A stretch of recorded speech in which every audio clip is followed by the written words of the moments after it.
Sa kasunod ng Daniel Padilla at Catherine Bernardo's breakup announcement, nabaling ngayon ang spotlight sa mga kapatid ni Daniel na sina Carmela at Mags Ford.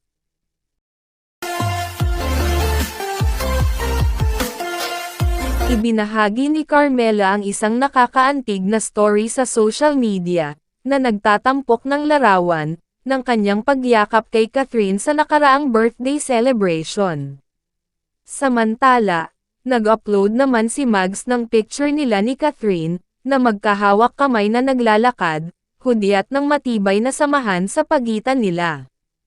Bago ang mga visual na ito, parehong ipinarating nina Carmela at Mags ang kanilang pagmamahal kay Catherine, sa pamamagitan ng taos-pusong komento sa kanyang post ng breakup announcement.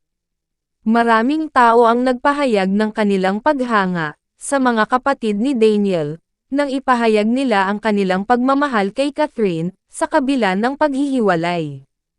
Narito ang mga screenshot ng komento nina Carmela at Mags, para kay Catherine Bernardo.